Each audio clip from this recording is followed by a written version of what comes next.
สบายดีพี่น้อง FC เบอร์สุขุสุคนเอาไว้ FC ทั้งฝั่งลาวฝั่งไทยและก็ต่างประเทศยินดีต้อนรับเข้าสู่ซ่องสาวบุญมาบ้านเฮาคือเก่าเด้อพี่น้องเด้อเอาพ่อกันคือเก่าคือเดิมพี่น้องเพิ่มเติมกับมื้อนี้สาวบุญอยู่เซโนเด้อพี่น้องเด้อเนาะอันนี้คืออยู่ข้างล่างเซโนบอนที่จอดรถเนาะบอนฝากรถอยู่ข้างล่างตลาดคืออยู่ด้านเทิงเนาะที่ว่าหลังคาอยู่พุ่นแหละพี่น้องเอ้ยตลาดนะมื้อนี้ทั้งสบุญได้เป็นสะพานบุญให้ทั้งเมใจดีเนาะนัดน้องดาวพี่น้องเอ้ยเมเพิ่นฝากเงินมาให้น้องดาวนัดน้องดาวมานี่เนาะทั้งน้องดาวบอกว่าเฮากินเฟออยู่ลุ่มเด้อแม่เด้อว่าซั่นทั้งสบุญก็เลยลงมาพี่น้องเป็นสะพานบุญให้ทั้งเมใจดีเนาะเพิ่นฝากเงินมา$460พี่น้องเอ้ยเพิ่นให้ฝากมาให้ทั้งน้องดาวเนาะแล้วเพิ่นก็ให้ทั้ง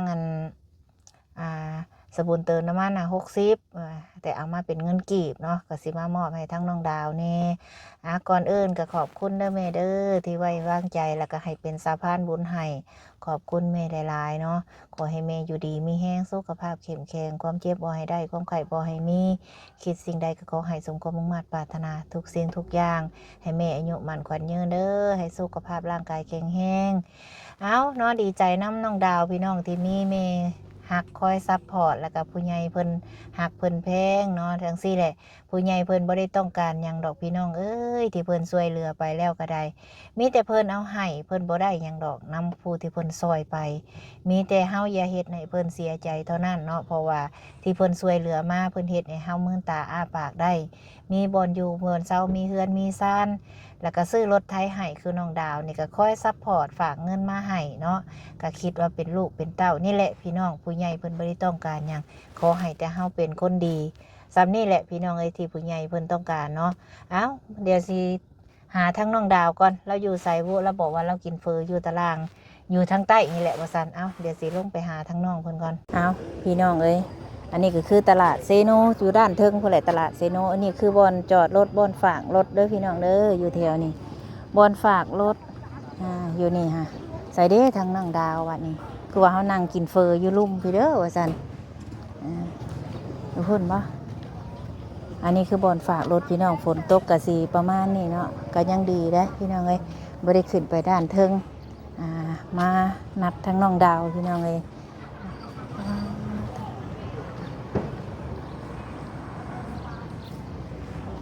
ทางใดเด้พี่น้องบ้านนี่น้องดาวกันนัดกันกับเราเอาจังใดมื้อนี้ก็ก่อนสิไปทั้งบ้านบ่าวคำล่าใส่ทั้งน้องดาวป้าพี่น้องเอ้ยนี่พระเจ้าขายหมกแดงสุก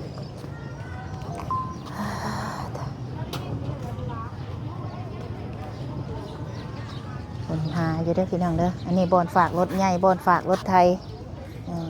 นัดกันกับทางน้องดาวก่อนสิไปสบายดี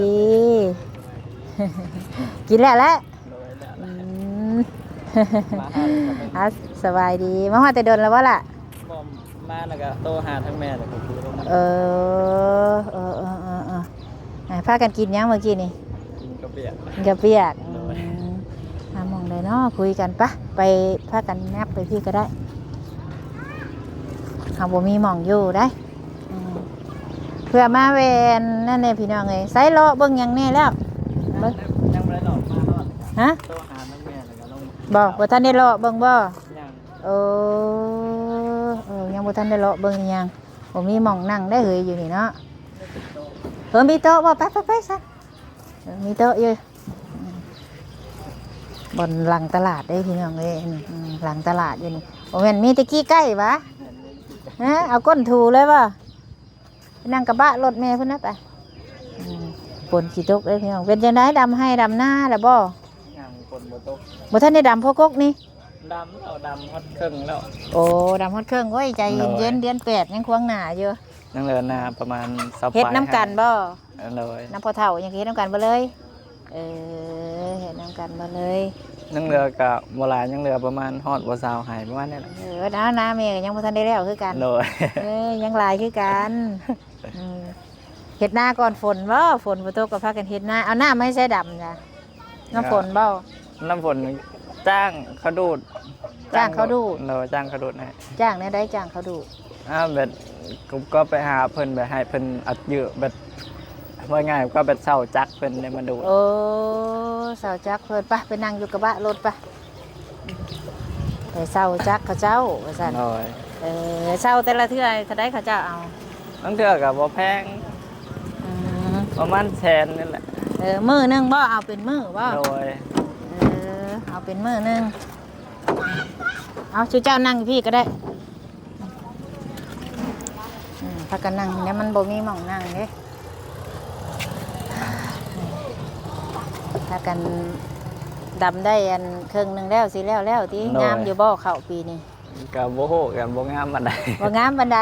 เพราะฝนบ่ห้ามมันได้ดำมันโดนน้ำดำบัดฝนบ่ห้าม ใส่ปุ๋ยจักซอบ ยังบ่ได้ใส่จักสอบ ยังบ่ทันได้ใส่บ่ โดย โอ้ถ้ากันดำให้ดำหน้าพี่น้องเอ้ยทางน้องดาวก็ได้ได้คือว่าสิซื้อจักไปบ่ได้เลาะเบิ่งเลยบ่ซะ ยังบ่ได้เลาะเบิ่ง เถียงนากันยังบ่แล้วติ ยังนากันยังบ่มีแป้นปูยังมุงก็มีแล้ว โมงน่ะโมงแล้ว ยังบ่ได้มุงชื่อแล้วข้างหลังกะซี แต่ทันได้มุง โดยเพราะว่าค่าดำนาอยู่ เป็นจังได๋รถไทยม่วนอยู่บ่ โดย บ่ได้มีปัญหาหยังติ บ่มี ยันว่าพาเจ้าของเต้น โดย ยันว่าพาเจ้าของเต้นแล้วก็ไทยให้ไทยนาที่เฮ็ดร่วมกัน โดยเห็นนำ หน้าเจ้าน่ะแปะกันกับหน้าเมียบ่ แม่ใกล้กัน แปะกันดีแล้ววันนี้มื้อนี้กับพี่น้องเอ้ยทั้งเฮากับแม่ฮักเจ้าแหละเพิ่นฝากเงินมาเนาะเพิ่นว่าเอาไปให้น้องดาวนี่เด้อว่าซั่นฝากเงินมาให้ทั้งน้องดาวพี่น้องเอ้ยทีแรกเพิ่นว่าสิซื้อจักคือบ่อีหยังเพิ่นว่า โดย เลยว่าคันบ่ซื้อบ่นั่นก็บ่ซื้อก็ได้แล้วว่าแม่นบ่ เพราะว่ามันก็ใกล้สิแล้วก็มันยังบ่ได้หลาย บ่ซื้อก็ได้เนาะ แม่ มีแต่สิเฮ็ดเถียงบ่แล้วเว้านะ แม่นสิไปซื้อแป้นปู เ เที่ยง ซื้อแป้นปูเถียง โดย ซื้อแป้นปูเถียงก่อนกับเพิ่นให้ซื้อหยัง เพิ่นสิซื้อหยังแน่ ซื้อดอกไฟที่ไปตั้งใส่กำแพงหัวดอกไฟใส่หัว หัวเฮือนบ่ แม่นตัวหน้าเขา เอาสารพี่น้องเนาะเดี๋ยวทางมันแม่บุญก็สิมอบเงินให้ทางน้องดาวเงิน400นี่นับเบิ่งล่ะนี่พี่น้อง8ล้านกับโอ้ยขอบใจ เอาล่ะนับเบิ่งพบว่า8ล้านกับ6แสนเด้อปลายมันเงิน400 ดอลลาร์นับเบิ่ง8แหนบโศกหล่นทับแล้วบัดนี้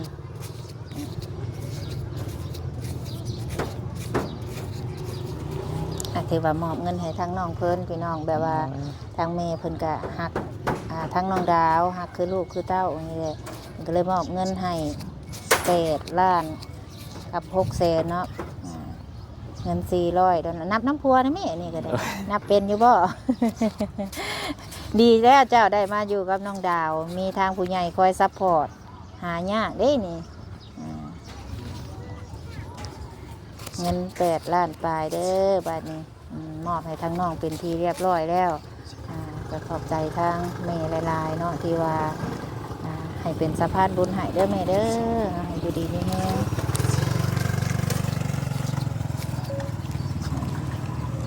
ขอบคุณด้วยหอดบ่6แสนย่อยแม่บุญเอาไปซื้อกินแล้วจะ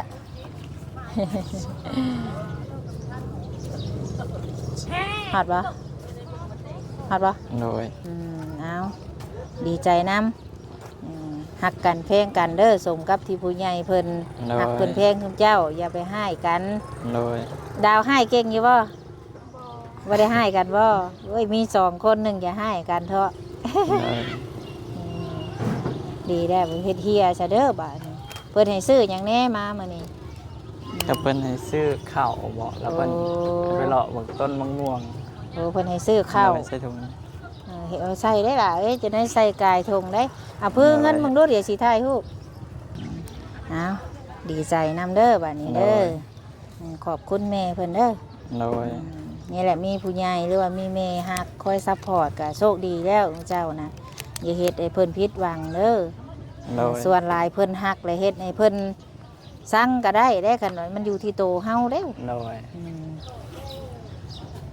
เอาขอบคุณแม่เพิ่นล่ะ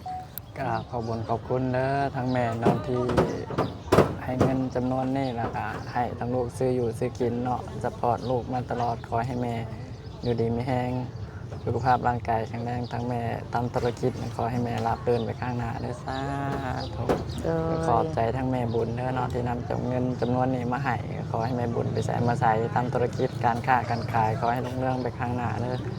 ไปใส่มาใส่ขอให้เดินทางปลอดภัยเด้อซ่า โดยหมู่เจ้าคือกันเด้อเพิ่นให้เงินแล้วก็พากันประหยัดใช้ประหยัดจ่ายเนี่ยซื้อในสิ่งที่มันจำเป็น โดย เพราะว่าเงินคำเพิ่นก็หายากเพิ่นให้เฮาก็บ่แม่นว่าโอ้ยเพิ่นฝากมาให้ได้สิซื้อเลยจักซื้อแนวบ่เป็นประโยชน์ก็ซื้อ โด ให้ ย รู้จักประหยัดวัธยัติเงินที่เพิ่นให้เฮามาก็ถือว่าเฮาบ่แม่นลูกแม่นหลานในใส่เพิ่นก็ยังช่วยเหลือเฮาเด้อล่ะเด้อ โดยแม่ ถนอมน้ำใจเพิ่นหักแพงเพิ่นเพิ่นบ่ได้ต้องการหยังดอกน้ำเฮามีแต่ให้เฮาทำความดีตอบแทนเพิ่นซ้ำนั้น โดย ให้รู้จักบุญคุณ โดย คนเฮาคันลืมบุญคุณผู้ที่เพิ่นช่วยเหลือเฮามาแหละหากินบ่ขึ้นบ่เกินเด้อล่ะเด้อหากันแพงกัน โดย เบิดซ้ำนั่นแหละเพิ่นก็ความสุขของเพิ่นคือเห็นซุมเจ้าอยู่นํกันแล้วก็บ่ผิดบ่เถียงกัน โดย เป็นคนดี โดย เพิ่นก็ฮักกะแพงเฮาเอามื้อนี้แม่บุญก็บ่มีหยังหลายแล้วมามอบให้เจ้าแม่บุญก็สิไว้เวียกต่อเด้อบัดนี้ โด เด้อย แม่โดย โดยเอาจักได้หยังก็พากันซื้อเอาบัดนี้ โดย อำลาพระจักฮะสบายดี โดยสบายดี คือเจ้ากินข้าวกินน้ำนี่กิน2คนบ่ แม่นกิน2คนตะกี้ตะแมวให้ซื้อข้าวมาจาก2ซองบัดกิน2คนมันซื้อบ่ได้บัดกิน มีแต่ผู้แห้งๆงั้นติชุด เห็นบ่ชุดก้อนก็ซื้อมาหลายแล้วเฮากินบ่ทันน้ำมอดมันเจาะ เออ หมอมันเจาะแบบเป็นพุ่นน้ำเห็นบ่ตอนนั้นก็ได้ทิ่มน้ำมันซื้อมาหลายแล้วนะต้องซื้อเตอร์ซอบมันเมื่อเนี่ยค่อยซื้ออีก เอาสั่นจังใดก็แล้วแต่เจ้าสิว่ากันคุยกันกับเพิ่นเด้อข้าวน้ำจ้ำปลานี่ซุมเจ้า1กิน แม่น 2คน เวลาไปดำให้ดำหน้าอะไรก็เอาไปกินแต่เฮือนสิบ่ แม่นเอาไปกินได้เด้อ โอ้พากันหนึ่งแล้วพากันห่อไปกินอยู่น้ำพอเท้า โดย เอ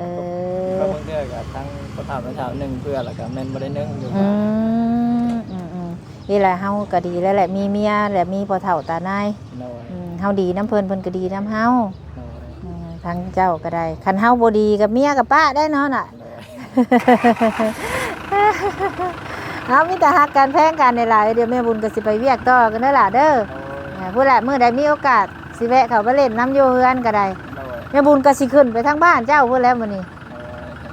ไปบ้านหยังนะบ้านนักเก่งบ่ อ๋อบ้านนักเรียน แม่นกายบ้านเจ้าขึ้นไปอืม เมื่อนี่ก็สิได้ออกมาไปนะ โอ้หน้ากับเพื่อนใกล้กันอยู่บ่ ไกลเติบอยู่ โอเคสะปะใช้รถเจ้าอยู่ใช้ไอ้นี่ รถฝากอยู่เพิ่น เอาสบายดีอีกเทื่อนึงล่ะโดยสบายดีเอาพี่น้องเอ้ยเนาะทางสะบุญก็ได้เป็นสะพานบุญให้ทางแม่ใจดีเพิ่นมอบเงินให้ทั้งน้องดาวกับเมียเนาะ8 ล้านกับ600,000กีบเนาะจังใดก็ดีใจน้ำทั้งน้องดาวเด้อที่ว่ามีทางแม่คอยซัพพอร์ตน้องมาโดยตลอดเนาะเฮ็ดเรือนเฮ็ดซ่านให้ก็ซื้อรถไถพี่น้องให้ซื้อให้ทั้งน้องเพิ่นก็ถือว่าดีใจนํเนาะที่ว่าเพิ่นคอยซัพพอร์ตน้องทุกสิ่งทุกอย่างมื้อนี้ทางสมุนกสิกรโตมลาภาษาไปก่อนพี่น้องเนาะก็ขอบคุณไปทางแม่หลายๆเด้อเนาะที่ไว้วางใจสมุนให้เป็นสะพานบุญให้ขอให้แม่อยู่ดีมีแฮงความเจ็บบ่ให้ได้ความไข้บ่ให้มีให้แม่อายุมั่นยืนเด้อสมกับที่แม่ใจบุญช่วยเหลือคนที่เราได้โอกาสเนาะขอบคุณหลายๆให้แม่อายุมั่นยืนสุขภาพร่างกายแข็งแรงปราศจากโรคภัยไข้เจ็บเนาะสำหรับคลิปนี้สมุนก็ขอบคุณ FC ทุกคนที่เข้าเบิ่งเข้าชมคอยติดตามแล้วก็ให้กำลังใจเสมอมาเนาะคลิปนี้ลาพระจากกันเด้อพี่น้องเด้อสำบายดี